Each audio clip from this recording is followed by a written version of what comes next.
Le représentant du département d'État américain responsable des affaires moyen-orientales adopte une posture ferme vis-à-vis d'Alger, évoquant de manière à peine dissimulée la possibilité de mesures punitives suite à l'acquisition controversée d'appareils de chasse désignés sous l'appellation Cori. Le climat est tendu, l'urgence palpable. Dans une évolution notable aux répercussions politiques et militaires importantes, le directeur du Bureau des questions du Moyen-Orient au sein du département d'État américain a tenu des propos considérés comme particulièrement durs envers l'Algérie, laissant entendre que Washington envisageait sérieusement d'imposer des mesures coercitives après que l'État algérien ait procédé à l'achat d'aéronefs de combat russes de dernière génération de classe Cori. Cette acquisition s'intègre dans une stratégie globale de modernisation des moyens de défense des forces armées algériennes. Ces déclarations, reprises par de nombreux organes de presse internationaux incluant une agence d'information russe, ont provoqué un vif débat au sein des sphères politiques et médiatiques, soulevant de multiples questions quant à l'évolution future des rapports entre Alger et Washington, ainsi que sur les conséquences de cette affaire concernant les dynamiques régionales en Afrique du Nord et dans l'espace méditerranéen. Le haut fonctionnaire américain a précisé que Washington maintient une collaboration étroite avec l'Algérie sur plusieurs dossiers d'intérêt mutuel, tout en reconnaissant l'existence de désaccords substantiels entre les deux nations, particulièrement sur les questions d'armement et de collaboration militaire avec Moscou. Il a souligné que l'acquisition de chasseurs russes de pointe représentait un point de friction majeur et que l'administration américaine pourrait approfondir cette question au sein du Congrès, notamment avec les sénateurs, afin d'évaluer des mesures potentielles, incluant des sanctions prévues par la législation américaine encadrant les transactions militaires avec Moscou. Cette orientation illustre la continuité de la politique de Washington visant à exercer une pression sur les nations maintenant des partenariats militaires avec la Russie, dans le cadre de la législation dite CAATSA, qui autorise les États-Unis à sanctionner tout gouvernement concluant des accords d'armement significatifs avec l'industrie de défense russe. Cette loi a déjà été mise en œuvre contre d'autres nations, ce qui nourrit les inquiétudes d'une possible extension à l'Algérie. Du côté algérien, aucune déclaration officielle directe n'a été émise concernant ces propos. Néanmoins, des analystes soulignent que l'Algérie a constamment réaffirmé l'indépendance de ses choix souverains en matière d'équipement militaire et de sélection de ses partenaires de défense. Depuis de nombreuses années, le pays privilégie la diversification de ses sources d'approvisionnement avec une collaboration renforcée avec la Russie, perçue comme l'un des principaux pourvoyeurs de matériel militaire des forces algériennes, particulièrement dans les secteurs de l'aviation militaire et de la défense anti-aérienne. Les spécialistes en stratégie militaire rappellent que l'acquisition de chasseurs de type Cori fait partie d'un programme à long terme destiné à moderniser les capacités aériennes et à consolider la dissuasion militaire dans un contexte régional difficile caractérisé par l'instabilité, que ce soit au Sahel, en Libye ou en Méditerranée. L'armée algérienne s'efforce depuis plusieurs années d'améliorer sa préparation opérationnelle pour contrer les menaces transfrontalières comme le terrorisme, le crime organisé et les mouvements migratoires irréguliers, tout en maintenant l'équilibre des forces dans son voisinage stratégique. Dans cette perspective, plusieurs analystes estiment que les pressions américaines ne sauraient être détachées de la rivalité internationale grandissante entre Washington et Moscou. Les États-Unis tentent de limiter l'influence russe dans des régions considérées comme stratégiques. L'Afrique du Nord compte parmi ces zones en raison de sa position géographique cruciale et de son importance pour la sécurité énergétique, les flux migratoires et la stabilité méditerranéenne. Par conséquent, toute coopération militaire substantielle avec la Russie peut être interprétée par Washington comme une érosion de son influence.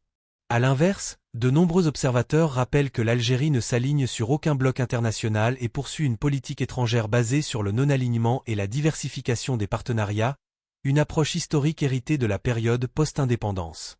Alger s'efforce de maintenir des relations équilibrées avec diverses puissances, dont les États-Unis, l'Europe, la Russie et la Chine, sans dépendre d'un seul acteur. Les déclarations américaines ont relancé le débat sur la nature et l'efficacité des sanctions économiques et militaires, ainsi que sur leur capacité réelle à modifier les décisions souveraines des États.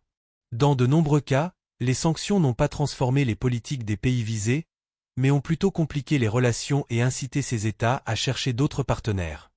Certains estiment que d'éventuelles sanctions contre l'Algérie pourraient impacter la coopération dans d'autres domaines, notamment la lutte antiterroriste et le partage de renseignements, secteur où Washington reconnaissait auparavant le rôle important d'Alger.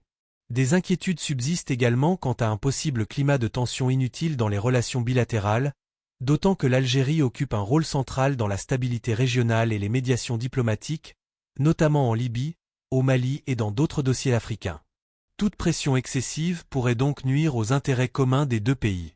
Par ailleurs, certains experts estiment que la menace de sanctions ne signifie pas forcément leur application immédiate. De telles déclarations servent parfois de levier politique ou de message dissuasif. La décision d'imposer des sanctions suit des procédures juridiques et politiques complexes aux États-Unis et dépend d'évaluations stratégiques plus larges qu'un simple contrat d'armement. Des rapports indiquent que l'Algérie continue parallèlement à développer des coopérations avec des partenaires occidentaux dans d'autres secteurs, notamment la formation, les échanges d'expertise et les technologies, ce qui montre que ces relations internationales sont multiples et non limitées à un seul axe. Cela pourrait lui offrir une marge de manœuvre diplomatique plus importante. Sur le plan interne, l'affaire a suscité des réactions diverses parmi les observateurs algériens. Certains considèrent que le renforcement des capacités de défense constitue une priorité nationale non négociable, tandis que d'autres appellent à éviter toute escalade susceptible d'affecter l'économie ou les relations commerciales. Néanmoins, un large consensus se dégage autour du principe que les décisions d'armement relèvent de la souveraineté nationale et que la sécurité du pays exige des moyens de dissuasion adéquats. Ainsi, le dossier reste ouvert à plusieurs scénarios, dans l'attente des discussions au sein des institutions américaines et la possibilité que ces déclarations se traduisent ou non par des mesures concrètes. Cette affaire met en lumière la complexité des relations internationales contemporaines où les intérêts militaires et économiques s'entremêlent et où les rivalités entre grandes puissances influencent les choix des États. La période à venir constituera un test pour la diplomatie algérienne, appelée à gérer ce dossier avec prudence pour préserver l'équilibre de ses relations internationales tout en défendant ses intérêts stratégiques. Elle sera également un moment de réflexion pour les États-Unis sur la pertinence des politiques de pression par rapport à des approches fondées sur le dialogue et le respect mutuel. Dans un contexte régional fragile nécessitant davantage de stabilité que de tension, la question demeure centrale. Comment concilier souveraineté nationale, partenariats internationaux et équilibre géopolitique sans compromettre la sécurité ni les intérêts à long terme des États concernés? Cette affaire dépasse largement le simple cadre d'un contrat d'armement ou d'une transaction commerciale entre un État et un fournisseur étranger, car elle met en évidence des enjeux beaucoup plus profonds liés à la souveraineté, à l'équilibre des puissances et à la liberté de décision des nations dans un monde de plus en plus polarisé. Les déclarations américaines, qu'elles relèvent d'une véritable intention de sanction ou d'un simple moyen de pression diplomatique, ont eu pour effet immédiat de raviver les interrogations sur la place de l'Algérie dans un contexte mondial marqué par la multiplication des crises, par la concurrence acharnée entre Washington et Moscou et par l'émergence de nouveaux pôles d'influence. Chaque décision militaire ou économique est désormais scrutée à travers le prisme des alliances de force, ce qui complique davantage la marge de manœuvre des États qui cherchent à maintenir une position équilibrée. L'Algérie, de par son histoire et sa doctrine diplomatique, a toujours revendiqué une politique étrangère fondée sur le non-alignement, la diversification des partenariats et la défense farouche de sa souveraineté. Cette orientation n'est pas conjoncturelle, mais résulte d'une expérience historique marquée par la lutte pour l'indépendance et par la volonté constante de ne dépendre d'aucune puissance étrangère. C'est dans cette logique que s'inscrit son choix de moderniser ses capacités militaires selon ses propres critères de sécurité nationale, en fonction des menaces qu'elle identifie dans son environnement régional, qu'il s'agisse de l'instabilité persistante au Sahel, des tensions aux frontières libyennes, de la menace terroriste ou encore des défis liés à la protection de ses vastes frontières terrestres et maritimes. Dans un tel contexte, l'acquisition d'équipements militaires avancés apparaît moins comme un geste politique que comme une nécessité stratégique visant à garantir la défense du territoire et la stabilité du pays. De leur côté, les États-Unis poursuivent une logique différente, guidés par la protection de leurs intérêts globaux et par la volonté de contenir l'influence de leurs rivaux stratégiques. Cette approche s'exprime souvent à travers des mécanismes de pression économique ou diplomatique, notamment les régimes de sanctions devenus un outil central de la politique étrangère américaine. Toutefois, l'expérience internationale montre que ces mesures, loin d'apporter systématiquement des solutions, peuvent parfois produire des effets inverses en alimentant la méfiance, en renforçant les positions nationales et en poussant les pays ciblés à diversifier davantage leurs partenariats. Dans ce sens, la perspective de sanctions contre l'Algérie pourrait non seulement fragiliser la coopération bilatérale, mais aussi réduire les espaces de dialogue sur des dossiers pourtant essentiels, tels que la lutte contre le terrorisme, la sécurité énergétique ou la stabilité régionale.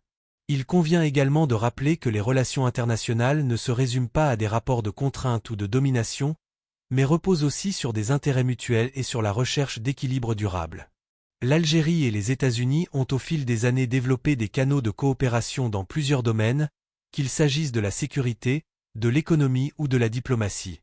Ces acquis pourraient être remis en question si la logique de confrontation l'emportait sur celle du dialogue.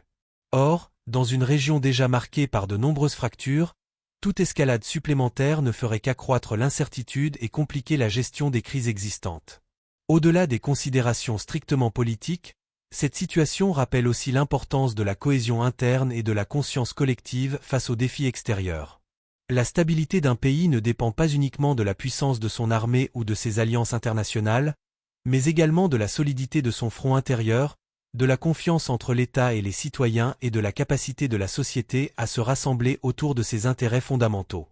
Lorsque les choix stratégiques sont perçus comme relevant de la souveraineté nationale et de la protection du territoire, ils tendent à renforcer le sentiment d'unité et de responsabilité partagée. À l'inverse, les divisions internes peuvent être exploitées par des acteurs extérieurs et affaiblir la position du pays sur la scène internationale. Ainsi, l'enjeu réel ne se limite pas à savoir si des sanctions seront ou non appliquées, mais plutôt à déterminer comment préserver un équilibre subtil entre ouverture et indépendance, coopération et autonomie, partenariat et souveraineté. Pour l'Algérie, cela implique de continuer à diversifier ses relations, à renforcer ses institutions et à consolider ses capacités économiques et technologiques afin de réduire toute forme de dépendance excessive. Pour ses partenaires, cela suppose de reconnaître que le respect mutuel et la compréhension des spécificités nationales constituent des conditions essentielles à des relations durables et constructives. En définitive, cette séquence diplomatique apparaît comme un rappel des réalités d'un monde où les intérêts se croisent et parfois s'opposent, mais où le dialogue demeure la seule voie raisonnable pour éviter les tensions inutiles. L'avenir des relations algéro-américaines dépendra de la capacité des deux parties à dépasser les divergences ponctuelles pour privilégier une approche pragmatique fondée sur la concertation et la reconnaissance réciproque des priorités stratégiques, car au-delà des déclarations et des pressions, la stabilité régionale et la coopération internationale demeurent des objectifs communs qui méritent d'être préservés.